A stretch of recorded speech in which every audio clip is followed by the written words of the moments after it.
She needed a new hamster before her son returned from school. I didn't ask what happened to the original hamster. Best not to know some things. Maureen 118212. For directory inquiries, call Maureen on 118212. Calls cost £2.50 per call plus 75p a minute with a minimum 1 minute charge plus your phone company's access charge. This is LBC from Global, leading Britain's conversation with Andrew Castle.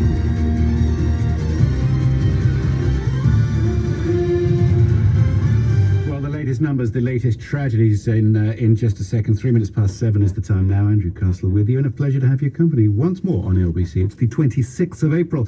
Amazing to hear in the news there, wasn't it, that it's London Marathon Day today. It would have been an absolutely beautiful day for it. The helicopters would have been up. Everybody would have been terribly excited. Everyone's trained really hard. £66 million would have been raised for charity. Plus, the country would have been just a complete buzz with the whole thing. People everywhere limping back home, having done their best. But now we face more lockdowns. Sorry if you feel that's depressing. Yeah, I suppose it is. It's just one of these enduring images that we've seen from the marathon. They're just such a joy. And at the moment, this country is not going through a joy, nor is anybody else. Another 813 people have died with coronavirus in UK hospitals, bringing the total of more than 20,000, the Department of Health has announced. Prime Minister is set to return from tomorrow. We've been hearing roughly what he has been up to, but what do you expect and what do you want from Boris Johnson? Will it make any difference at all to anything? 0345 6060 973. Let's get completely up to speed with everything there. Overseas reporter is Charlotte Lynch. Hi, Charlotte.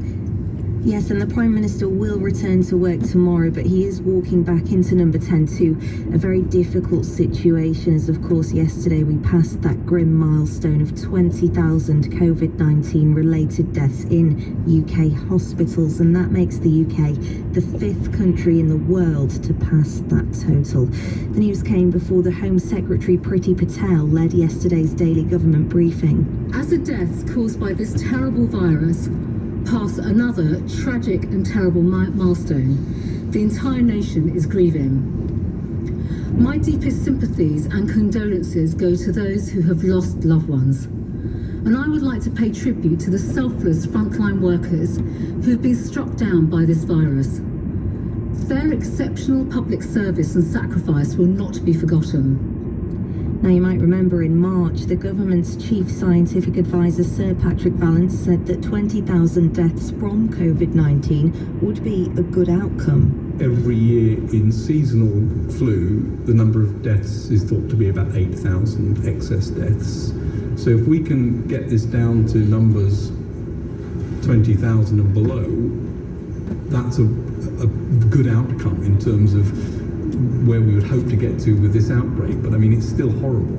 I mean, that's still an enormous number of deaths, and it's an enormous pressure on the health service. And having spent 20 years as an NHS consultant as well as an academic, you know, I know exactly what that looks and feels like. Now, sadly, we know that milestone will have actually been reached before we had yesterday's updated figures, as that recorded death toll doesn't include deaths in other settings like care homes or people's own homes. So the total recorded deaths in UK hospitals is now 20,319. And sadly, as it does every day at the moment, that number will rise further. Now, we've heard it stressed so often, testing could be the key to saving lives here. And we're hearing the military's now being drafted in to help test essential workers in more rural, hard-to-reach parts of the UK. They're going to operate pop-up facilities at the likes of care homes, prisons and police stations. And all of this, of course, comes on the weekend the Prime Minister is preparing to return to work following his own recovery from COVID-19. It's understood Boris Johnson's raring to go just over a fortnight after leaving hospital on Easter Sunday. We're told he'll be back to his normal schedule after his coronavirus treatment, which of course included that spell in intensive care. And as we were hearing earlier, it's reported he's been regularly updated on progress that's been made throughout his absence. Throughout the week, held a series of Zoom calls, speaking daily to Dominic Raab, the acting Prime Minister, and regular conversations with Chief Medical Officer Chris Whitty and Sir Patrick Vallance. So what will the Prime Minister do now? He is, of course, walking into a big dilemma of when to ease the UK's lockdown measures or when to start to release plans for that. But in the face of the latest daily death figures showing we are now past the 20,000 coronavirus-related deaths in hospitals. That, Andrew, will certainly not be an easy task.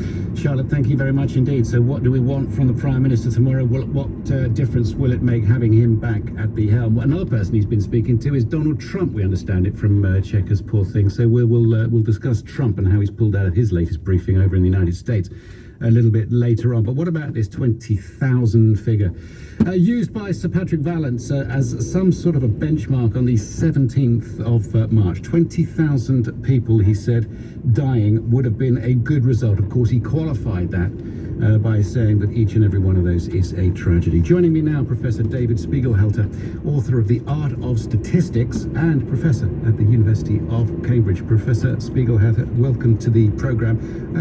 This has been coming for quite some time. It's not a surprise, is it? But have we failed because we have reached that number of 20,000 plus? Well, I was also someone who, a month ago was really thinking that it was quite plausible that we would get in under that, and have been obviously disappointed and realised that things were worse than people had hoped for. Definitely, it's a very sobering landmark. And I'm a statistician. I count these things, and but because of people I know individually, I've got a feeling of every one of these as an individual mourned by their friends and family. But as your reporter said, we went past this milestone really some time ago. There are delays in reporting. There's only hospital deaths. There's about 20% more in care homes than at home. And there's also, this is kind of, I think a challenge for everyone looking at this data, a big spike in deaths that are not labelled as COVID on death certificates. But there's also quite a lot of deaths which are labelled as COVID-19 as well. Like if you are considered to be an outbreak home, a care home or residential or nursing home, if they've had 2 or more COVID deaths in there, people are having COVID-19 put on their death certificate without being tested. So yes, that's quite able to do that, and people can put suspected COVID on their certificate, but it's not actually being used very often at all. I think we might see registrations changing now because, in a sense, people are more willing to put it on the death certificate. But in care homes, and even up to Easter, there were double the number of deaths going on there, and only a third of those were being labelled as COVID. Okay.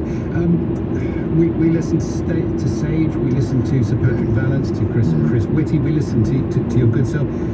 Tell me where we are with this. Where are we heading? How long are we going to see the peak, if you like? What does the modelling tell us now? Well, I don't know the model. I'm a statistician. I look at I look at the data, and I think we just got to separate out what's happening in the hospitals, which is what we hear about every day. Frankly, I barely take much notice of the numbers that are spouted out every day because they're out. The ones reported yesterday, some of them went back 4 weeks in terms of their registration. Right. So it's much better to look at actually means looking slightly backwards at the number of died on a particular day, and that really clearly peaked April the 8th was that 2.5 weeks ago in the hospital. So that was the peak, and since then it's been declining slowly, but slowly. We are following currently still kind of following Italy, which was 2 weeks ahead of us. It peaked at around 800 deaths 4 weeks ago, but it's still 4 weeks later going at around 400 deaths a day. There are still plenty of people panicking, including on some occasions myself over all this. And what's the what do we need to see before anything changes? I think that we've got to see, as people said, before we start easing things, we've got to see a reduction in deaths, and we need to see a reduction in infections as well. I mean, people do get very anxious, but the crucial thing to do, and some people should be anxious, definitely, but the risk profile is massively dominated by age. The stats show that the risk of dying from COVID doubles for every 7 years you are older. So that's 11% per year older, so age is absolutely crucial thing. The average age of people dying is more than 80. Okay, just lastly, Professor Spiegelhalter, this is a political question, I suppose, but what would you like to see from Boris Johnson as a citizen? As a citizen, definitely no. That is not my. Go on, David. You're a man. You're a person. Gibson, you're an educated person. Well, I would like to see. I would really like to see more clarity about what the options are about easing it, so people did have an image of what they might be faced with.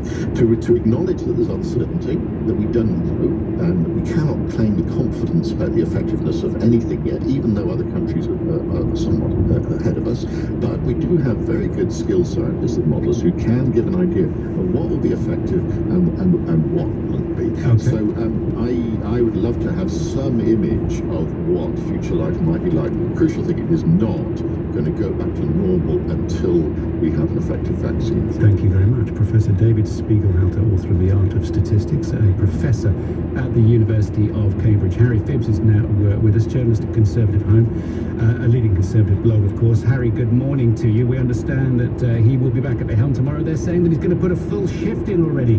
That would seem a little bit unlikely. Have you heard anything about his energy levels and his raringness to go?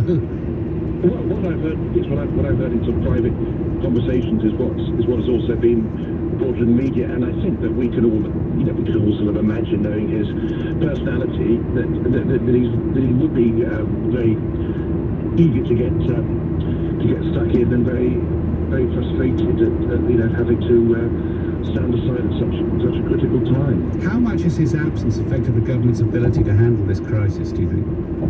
I think it has been inevitably very constraining, really. I mean, not Dominic Raab's fault, but of course he must have been limited in what decisions he can take. I mean, he can get on with trying to implement what's been agreed, which has obviously been a huge challenge. But if he was to suddenly decide that he was going to make some big change and say, if he was to suddenly say, well, actually, we're not indicative, so there's no point in it, we're going to lift the lockdown, or something on that scale, it would be a bit unrealistic, even if that was his opinion that there should be some drastic change. With Boris Johnson, the way really we need to have Boris Johnson back to make the really big decisions. How do you think it will have affected him and his style of leadership, that he's had COVID-19 and was in intensive care? How will that inform his approach to the handling of the crisis? Well, there's been a suggestion that because he had it so badly, and because his actions that will have shifted towards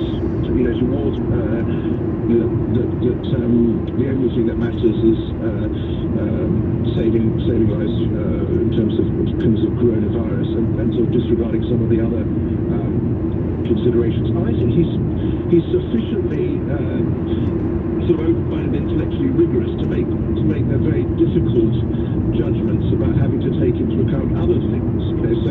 So for example, if the economy did just completely grind to a halt indefinitely and we all run out of money, then there's an indirect cost, including lives, of course, with deprivation and in terms of future funding for medical research and the NHS. That we can't just sort of ignore the economy. There does need to be a political judgment that takes into account medical advice, but also advice from economists and businesses, and you have to make that overall. I mean, there are some big Conservative donors to the party saying Britain needs to get back to work. I mean, it's traditionally been the party of business, and business is beginning to, I wouldn't say moan, but it's beginning to share its frustration more, isn't it?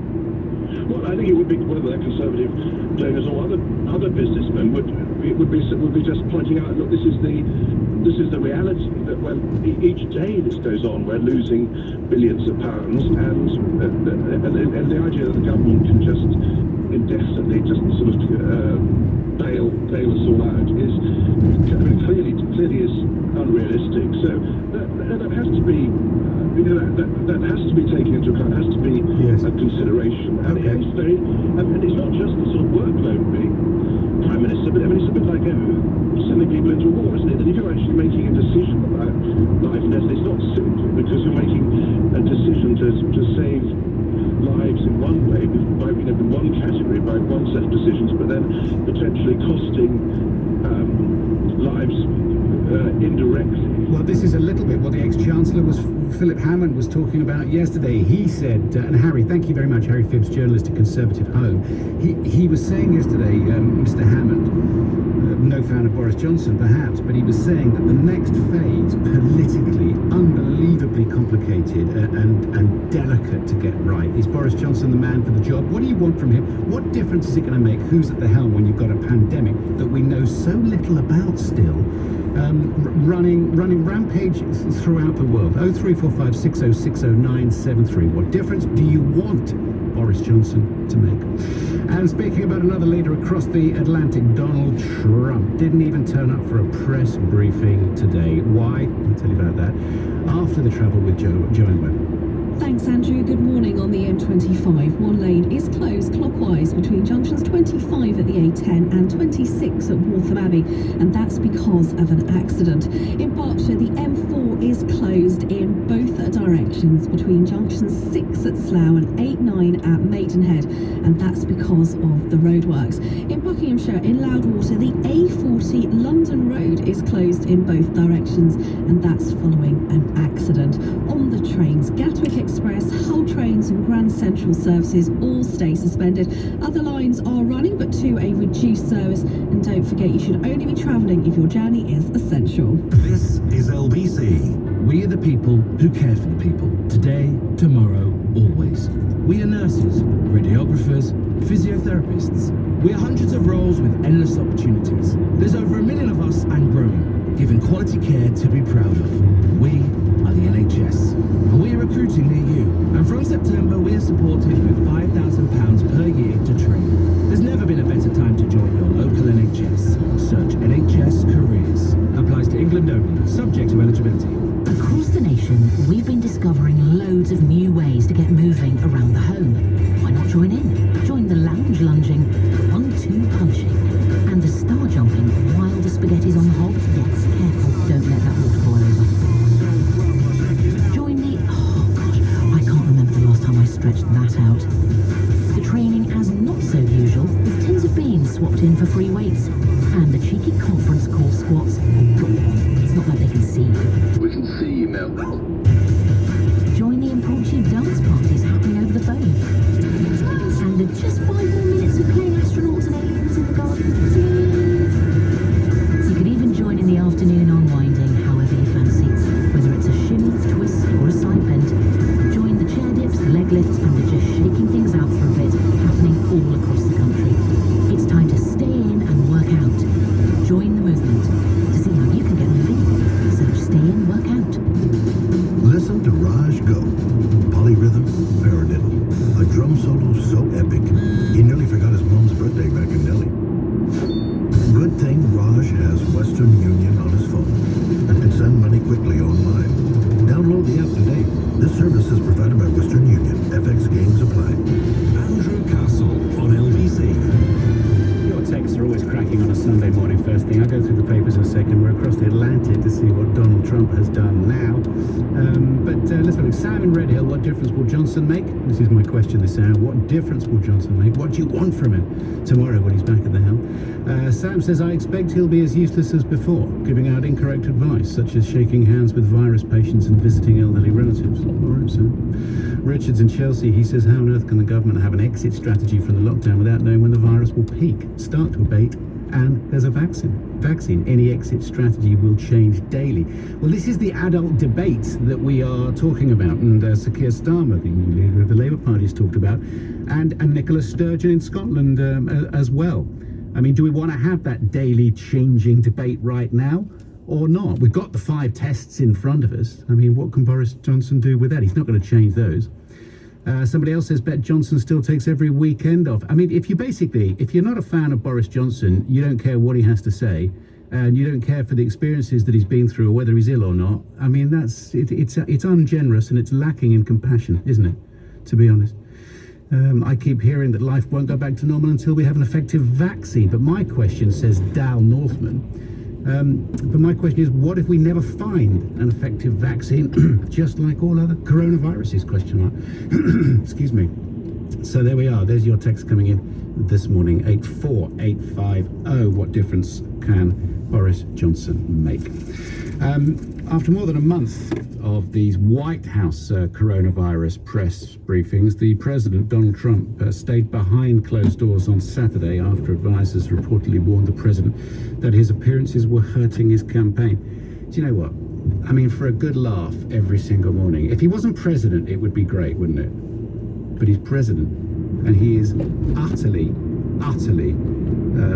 off, just off the scale ridiculous with some of the things that he says.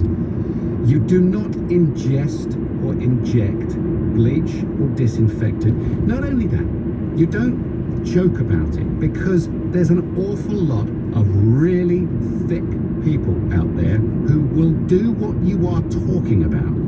That's what he doesn't get. Even if, which I don't believe, even if he wasn't being, serious, even if he was joking like he says he was, being sarcastic with the reporters, it is still an act of gross irresponsibility to have said what he said. And I quote directly. And then I see the disinfectant where it knocks it out in a minute. Is there a way we can do something like that by injection inside? No, there isn't. That's totally irresponsible. Do not inject or ingest any cleaning products into your body. Deborah Birx, who's a former colonel, a vaccination expert, the eminent woman, Deborah Birx, she sits there just groaning in these things. Anyway, he's now said he's not up for it anymore, Trump, or he did yesterday. Let's find out more. Derek Mars always helps us with these matters. He's a reporter for Your News Net, which is based in Washington. Hello, Derek. Good morning. I've had my rant. You can have yours now. What's he said this time? Or what's he not done? Well, he's not having his daily press briefings about the coronavirus because he says the lamestream media, as he calls it. Lamestream media. Yes, nice lamestream. That was a new term I heard this weekend. Nice one. He said the lamestream media ask baited questions and they set him up for failure, and he says that's why he's not doing it. And that is, of course, as you mentioned, as a result of him being told that it could be hurting the election. Mental health is just, I want to touch on what you said. Mental health, there are people out here who suffer from a lot of mental health issues, and when they hear the president say something like this, they believe it and they act upon it. And we know that because the Poison Control Center in New York City said their numbers went up. Yeah, look, the friend of mine was a psychologist in Kansas, okay? And some of the stories that you hear, some people are not bright, some people are not capable, some people are poorly, some people are a whole load of things, but some things that people are is a little bit lacking in common sense. So when the president says something, they're so stupid that they actually listen. Absolutely, and it's there's two different types of people. You have his followers who act on what he says, and then you have these people who are just they're just very ill and they don't know right from wrong, and they do what they're told. The Poison Control Center in New York City receiving a higher than normal number of calls the day after President Trump speculating about these injections of household disinfectants. Derek. Yeah, the number was 30 or so that they had received. They said that was up by almost 10 or 15 more than what they had received this time last year. And they said most of it was tied to Lysol and bleach, which, of course, are the two that everyone keeps saying. And you can't make Donald Trump come back to these briefings, can you? You can't insist upon it. So who's in charge now of the pandemic response from a federal level, from a government level? Well, the president, of course, as we know, is always the president, but he has that team behind him who are making those decisions, including the doctor that you mentioned. And like I mentioned on air last night, or yesterday morning, rather, I think it's they let him say what he wants to say in front of the cameras, but behind the scenes, they're doing everything they can do to be the decision makers and to convince him on what the right thing is to do. Did you see Dr. Birx, Deborah Birx, the other day when he was starting to rant on about his injections and a light inside the body? I don't know whether you saw that. I don't even know whether it was made up. Perhaps I'm a member of the lamestream media, but it was funny. Well, it was cringeworthy to watch that. She was sitting there, and it was just, I was cringing as I watched her expressions. It's floating around on Twitter. I know you're not active on Twitter nowadays, but it's floating around. I've given up. You get better debate here, Derek. It's better to talk to you than to go online. I just just thought I'd take a break. All the best, mate. Take care of yourself. That's Derek Myers, reporter for Your Newsnet, based in Washington. 7:27 is the time. Good morning. The first thing Boris should do on his return to work on Monday is recommend to Her Majesty the Queen a knighthood for Captain Tom. Best wishes. That's Chris in Brighton. Very good morning to you. An interesting one. 84850 is the text. 0345 6060 973. What do you want from Boris Johnson on his return? What do you expect? Let's talk about doctors' leaders now. Well, they've accused ministers of dragging their feet over calls for families of healthcare workers who lose their lives fighting coronavirus to be financially supported. The British Medical Association is calling for all healthcare staff to receive the full death in service benefits under the NHS pension scheme, regardless of whether or not they're members of the scheme. Dr. Vishal Sharma is chair of the BMA Pension Committee. Dr. Sharma, very good morning to you. So death in service, do you actually have to be a member of something to get that death in service benefit, sir? Yeah, so it's absolutely good morning. So the situation with the NHS pension scheme is very complicated, and you have to be a member of that scheme, and there are also some complexities around it that mean that some members don't have the full protection. And what we are calling for is that because healthcare workers are putting themselves at risk during these difficult times, and that all of their families are supported, whether they're members of the scheme or not, whether they're new members to the scheme or not, and just to make sure that they do receive the full financial support they need. Okay, and how much is death in service benefit? Let's say, and listen, forgive me, and I know everybody has a story, and you know, rather than focus on the emotion of this, let's just get the facts straight. How much do you get? How much should a family get for somebody who dies in service? Say they're a doctor. Yes, so the way the NHS pension scheme works is that if you get the full benefits, you effectively get a lump sum, which is about twice your sort of normal pensionable pay, plus a short-term pension for 6 months. So that sort of short-term impact is covered. And then as well as that, you get a long-term dependence pension. So it depends a little bit on your earnings in terms of what you have, but broadly speaking, it's twice your pensionable pay, plus a short-term pension and a long-term pension that you'd normally receive if you're retired, but obviously if you died in a circumstance. Okay. So it can be quite a substantial sum of money for some people. Yeah. But the main thing is to make sure that people are not